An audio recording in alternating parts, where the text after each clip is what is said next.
Welcome to Living the Smarter Science of Slim, where we provide a scientifically proven lifestyle for long-term health and fat loss by eating more and exercising less, but smarter. Eat smarter, exercise smarter, live better. I am so ready for that.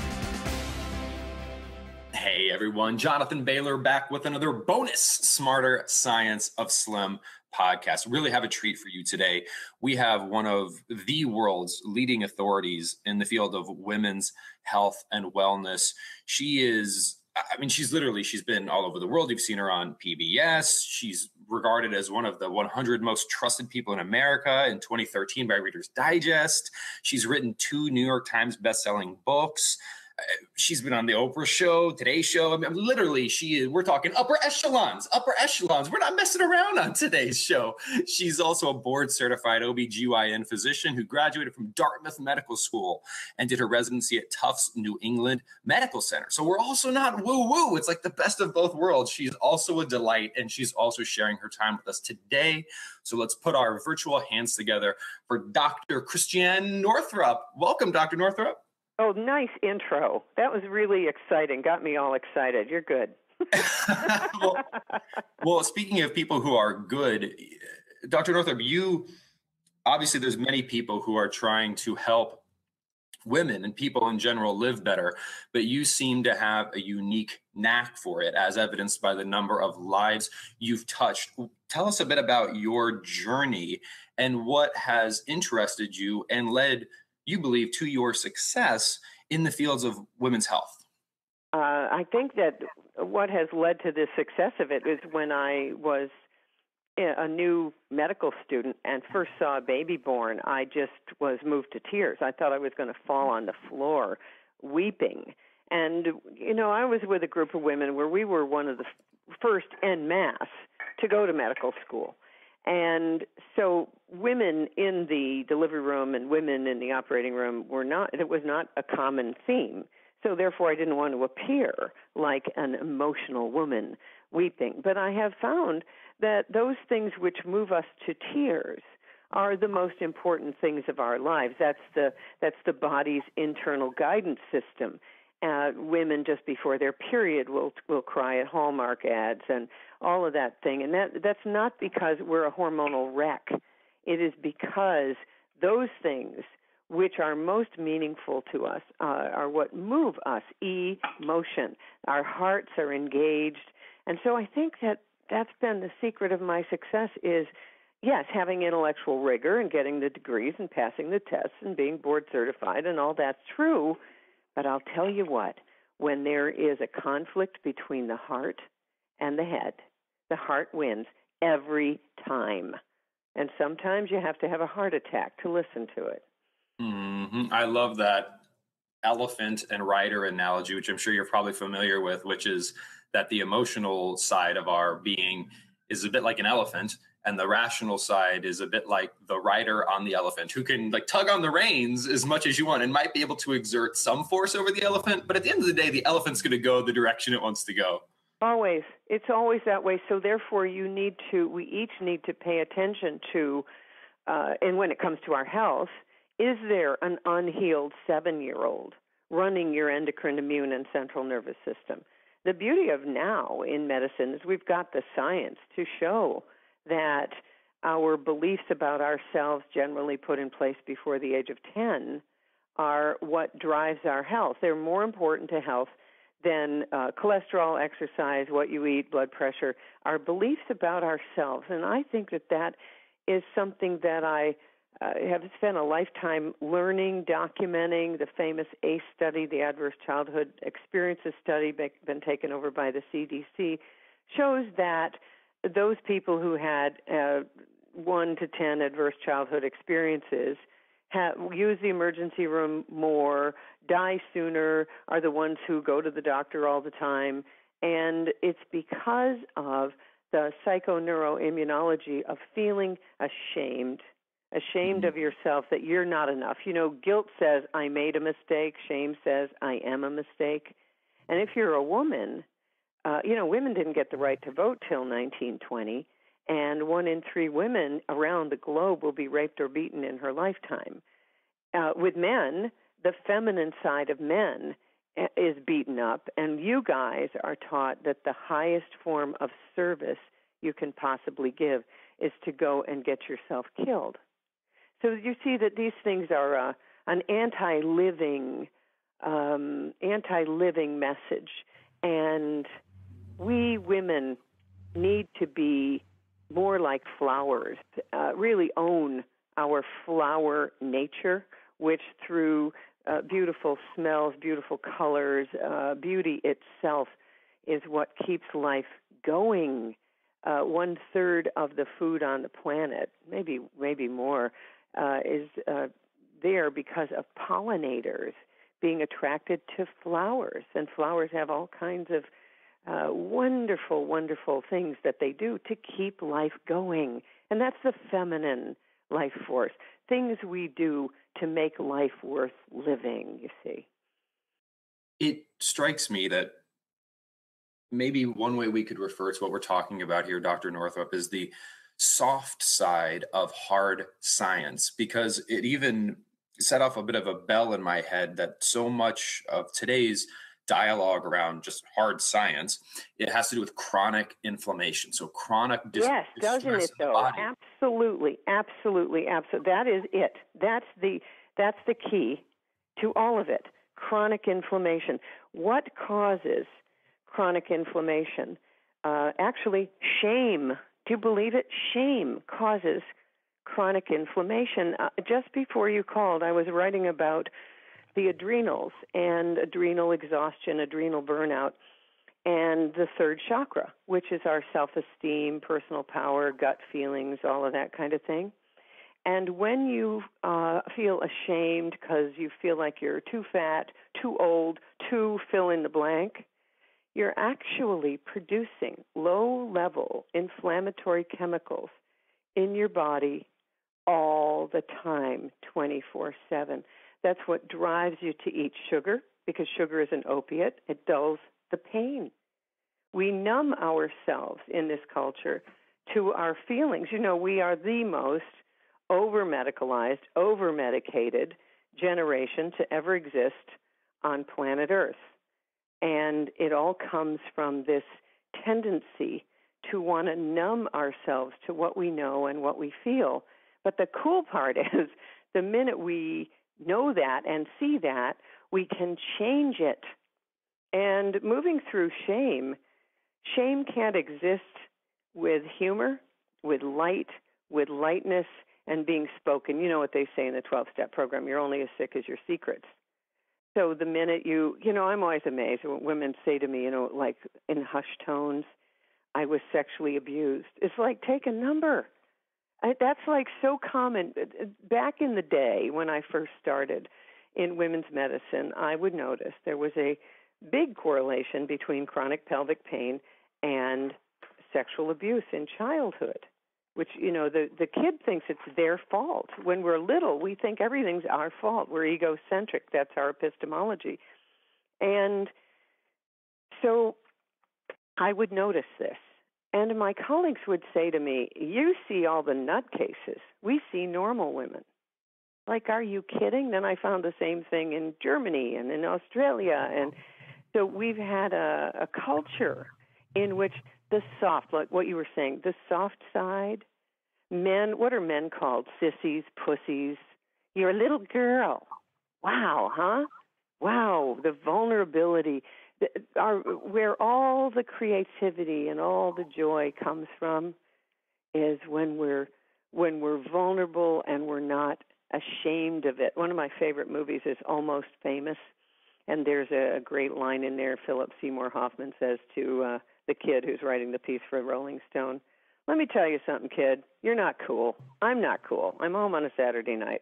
But the only currency in human discourse worthy of anything is what two people say to each other when they're not being cool. Dr. Northrup, it really is something that needs to be explored, because if we look at what you just said, which rings of such deep truth, and you look at, let's say, an individual who's maybe a postmenopausal woman who's feeling shame about the way she looks, the way our culture will tell her to handle, so she's feeling shame. She has this, that's contributing to chronic low level inflammation. And part of the reason she's probably looking or feeling the way she is in the first place is also because of chronic low level inflammation. And then she's told to fight, like to starve her body and to stress it even more through just continuous exercise. It's like you're taking a stressed, broken system, and the solution, in quotations, we're given is to apply more violent stress to it. Yes. Okay, I want to tell you something funny. So this is really funny because I saw this in my own life. All right, so I have done, full disclosure here, kids. I have personally, because of that postmenopausal weight gain thing, I did the HCG diet, human chorionic gonadotropin, the little injections. Yep. The FDA does not approve of this, okay? They don't approve of much that has to do with, I won't get into that. Anyway, so I did this because it made sense to me, and I'm a big fan of HCG. It is the hormone that's part of the pregnancy test, so I'm quite familiar with it, and I know that we have tons of it coursing through us when we're pregnant. So I thought, this is a tiny amount, little homeopathic dose. Who cares? And then it's 500 calories a day. And there's no question that worked like a charm. That worked like a charm. I was up to what I weighed when I gave birth to my second. It was like kind of horrifying, like almost 150. I'm 5'4". So, I got down to 137, which I really like. That's a weight I'm comfortable at, even though 17 magazine, when I was much younger, said I should weigh 115. I realized that's a crock because I have a large bone structure, but I did spend, let's be clear, let's talk about shame. Well, I spent about 35 years thinking I was supposed to weigh 115. Dr. Phil would say, how's that working for you? It never worked. So, I've been on a chronic diet, really, for most of my life because I have this large bone structure, but I didn't know it. And so I'm always trying to get down to, this like twiggy stuff. Plus everyone's told that you're a slob if you're not a size 2. All women, we go through this. I'm part of this. But now here's the part I want you all to know because this is really important. So then I would, slowly gain the weight back. And then I was working with a woman who said, well, you have to weigh yourself every single day. So for a year, I'm not kidding, I traveled with a scale. I got a really cheap, thin one at Walmart. And I traveled with a scale. So, the minute you're up 2 pounds, what I call water weight, then you cut down on the calories again, 500 calories and da-da-da-da. But it's a constant. What it is this. I was talking to a friend of mine who I go to for dream analysis, Doris E. Cohen.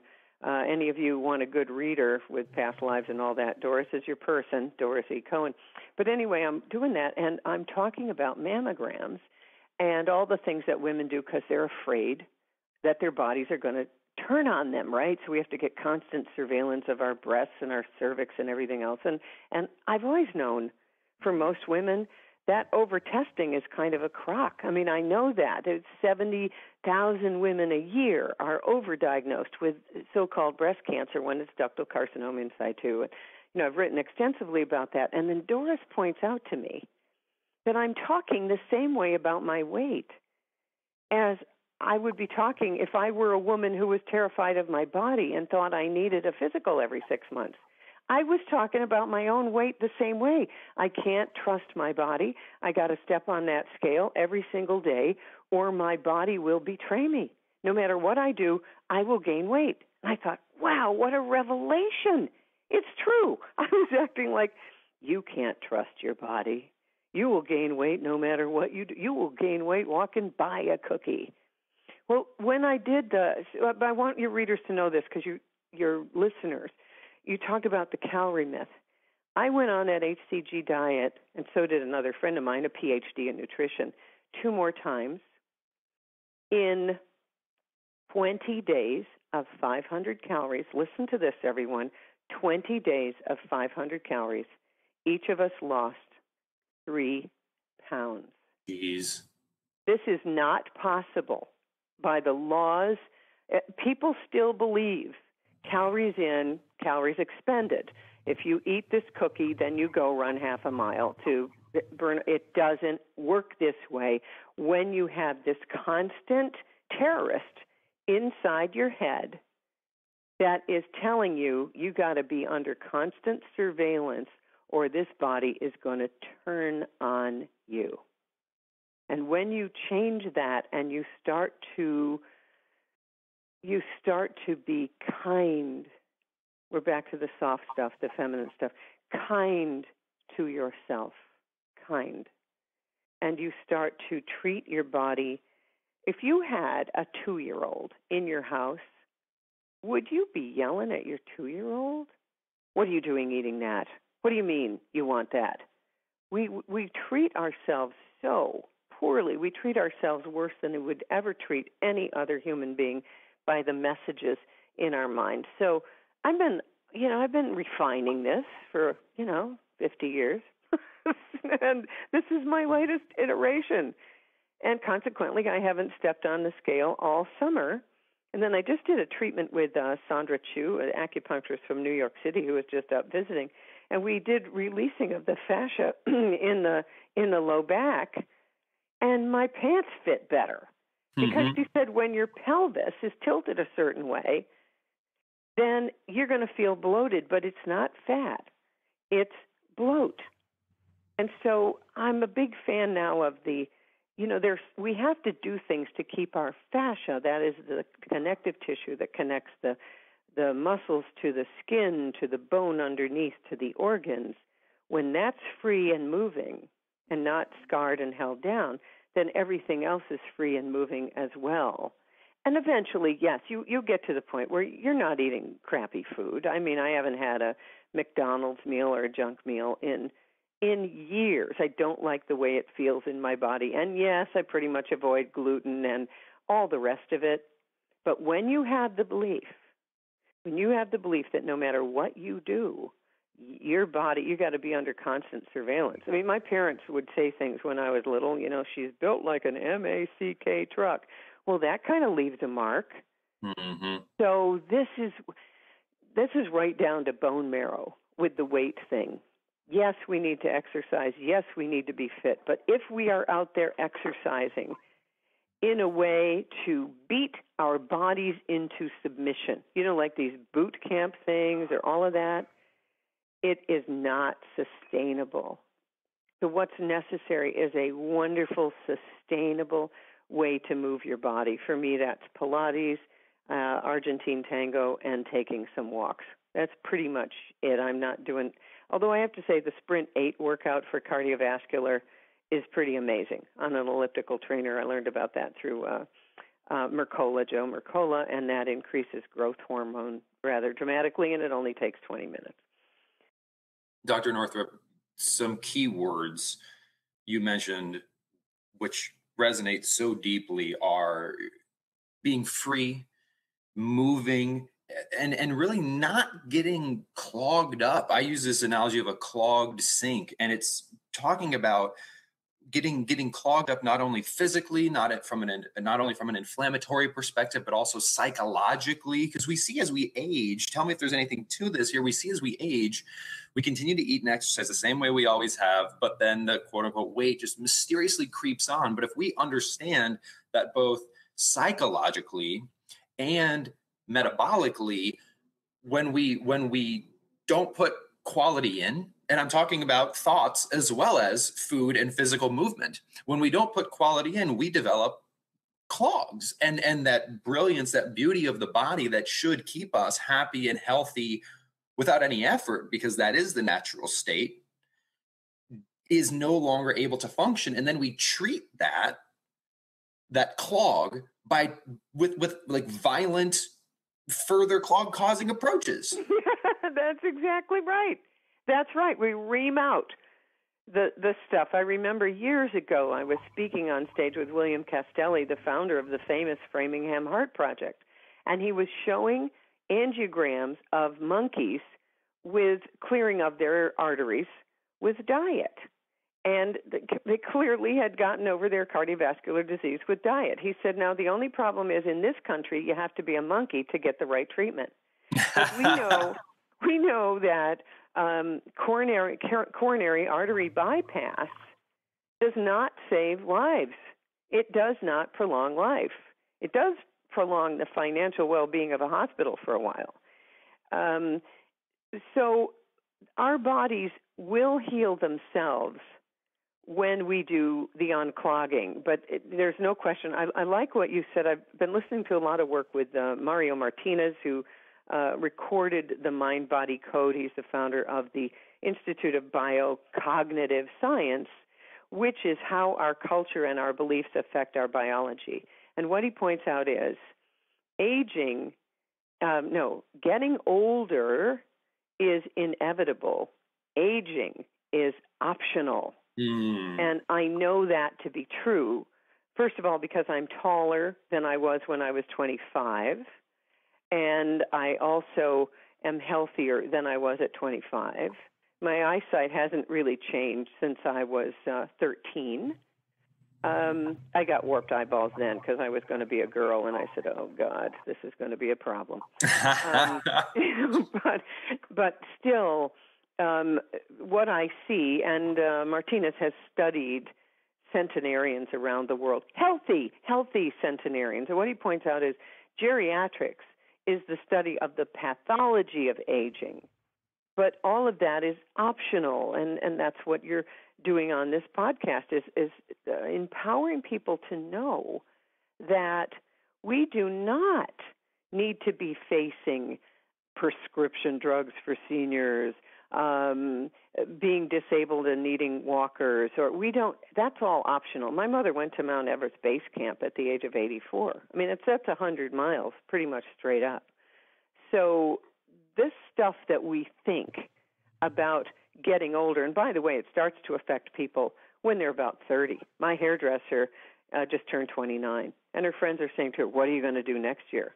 What, like some grim reaper is going to come in and take over my body at 30?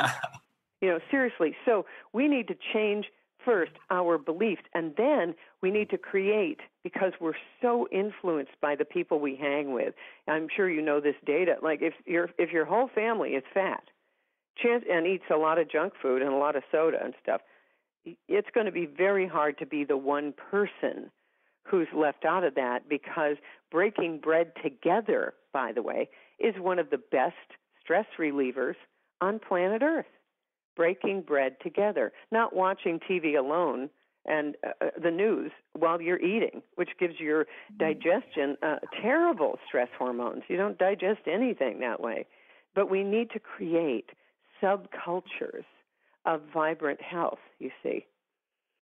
And it seems like maybe sharing spinach rather than breaking bread might be a better way to classify that. And isn't that true? I mean, we've got this term, breaking bread, but, I don't buy bread anymore, except for, when my Greek friends come over. And then, that's a cultural thing that's so big, we're not going to get over that one.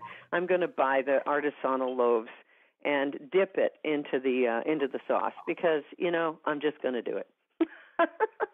Dr. Northrup, this is obviously we could fill the entire day. I've got a pad full of notes here, so we've got to have you back on the show, but I know you're an incredibly busy woman. So what's next for you?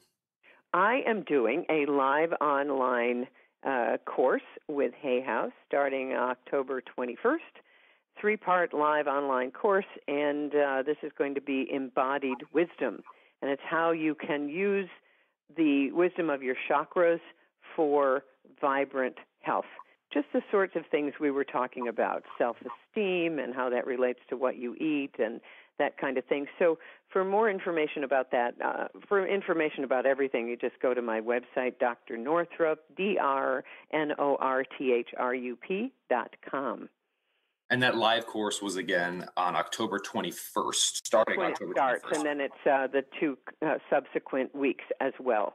And then if you can't be on it live, then those who sign up can also get it on an MP3 that will be sent to them, as well as some PDF handouts, so that they really have it. It's like me teaching a course on how you use the incredible wisdom of your body so that you can really, I want everyone to sort of stay out of the doctor's office. There's no health to be bought there. There's, getting out of an emergency, but no health really. Listeners, so much truth and so much hope, which gets me excited. Dr. Christiane Northrup, thank you so much for joining us today. Hope to have you back on the show. It's been an absolute pleasure. Thank you so much. Listeners, I hope you enjoyed this fabulous conversation as much as I did. And please remember, this week and every week after, eat smarter, exercise smarter. Based on this conversation, be nicer to yourself and live better. Chat with you soon. Wait, don't stop listening yet. If you like the podcast and if there's other ways we can help you, please join us in the Smarter Science of Slim support group, which is freely available at the Smarter Science of Slim website, smarterscienceofslim.com. There you'll find all kinds of free recipes and success stories and just all kinds of fun stuff like how to help your kids go sane and just great community content. And just one last thing before you go, if you wouldn't mind heading over to iTunes and up onto Amazon.com and leaving us a review, and then going over to Facebook and liking us, we would hugely appreciate it.